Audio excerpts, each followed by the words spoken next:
এইবারের তুলনায় দীর্ঘ 17 বছর কি আপনারা এইরকম ঈদ উদযাপন করতে পেরেছেন কিনা? প্রশ্নই আসে না। আপনারা জানেন আমরা দীর্ঘ 17 বছর মামলা হামলা এবং পলায়ন করেছি। আমরা বিভিন্ন জায়গায় খেতে খামারে জঙ্গলে বসবাস করেছি। বাসায় কেউ থাকতে পারে না, নিজের মা বাপের সাথে কেউ ঈদ তো দূরের কথা, বাসায় থাকতেই পারে। ঈদ করবে কিভাবে?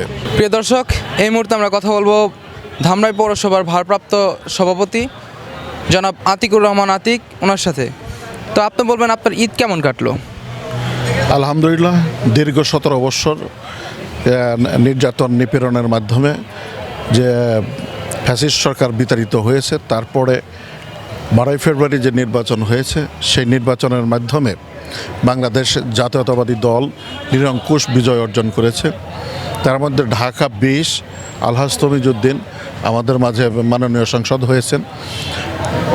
তারপর পরেই এই ঈদ, পবিত্র ঈদ, দীর্ঘ 1 মাস সিয়াম সাধনার পর আমরা যে ঈদ পেলাম এবং শান্তিপূর্ণভাবে সকলকে নিয়ে ইনশাল্লাহ ঈদ মোটামুটি আলহামদুলিল্লাহ ভালোই কাটছে। তো সামনের যে দিনগুলো রয়েছে সেই দিনগুলোর জন্য আপনার জনসাধারণকে কী বার্তা দিবেন? সামনের দিনগুলো বলবো, আপনারা নিশ্চয়ই জানেন যে বৈশ্বিক আবহাওয়া, এই যুদ্ধের জন্য বাংলাদেশের যে অর্থনৈতিক বিপর্যয়, এই বিপর্যয়ের মধ্যেও বাংলাদেশ সরকার যে তারেক রহমান প্রধানমন্ত্রী, এই তারেক রহমান প্রধানমন্ত্রী হওয়ার পরে যে তৈলের যে সংকট হয়েছিল, সেই সংকট ইতিমধ্যে আমরা কেটে উঠেছি।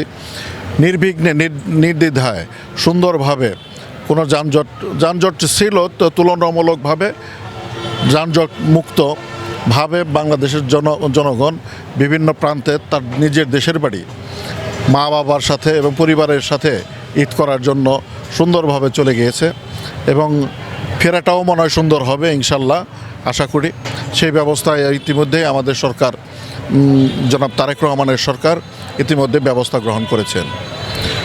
জি, আপনি আরেকটা কথা বলবেন, এইবারের তুলনায় দীর্ঘ 17 বছর কি আপনারা এইরকম ঈদ উদযাপন করতে পেরেছেন কিনা? প্রশ্নই আসে না। আপনারা জানেন আমরা দীর্ঘ 17 বছর মামলা হামলা এবং পলায়ন করেছি। আমরা বিভিন্ন জায়গায় খেতে খামারে জঙ্গলে বসবাস করেছি। বাসায় কেউ থাকতে পারে না, নিজের মা বাপের সাথে কেউ ঈদ তো দূরের কথা, বাসায় থাকতেই পারে না। ঈদ করবে কিভাবে? ছাত্রদল, যুবদল, স্বেচ্ছাসেবক দল, শ্রমিক দল, কৃষক দল, মূল দল যারা কিনা আছে, প্রত্যেকটা নেতাকর্মী নির্যাতিত, এই ফ্যাসিস্ট সরকার দ্বারা নির্যাতিত। তারা বিভিন্ন কথা বললেই মামলা হামলা, তাদের উপরে নির্যাতন করা হয়েছে। আমরা চিন্তা বলবো আমরা এই সহিংসতার পথ থেকে বেরিয়ে এসে বাংলাদেশকে একটি সুন্দর মাদক মুক্ত, সন্ত্রাস মুক্ত এবং চাঁদাবাজ মুক্ত, দখলবাজ মুক্ত ধামরাই এবং বাংলাদেশ গড়ে তোলার জন্য যে যুব সমাজ, এই যুব সমাজকে আহ্বান করব।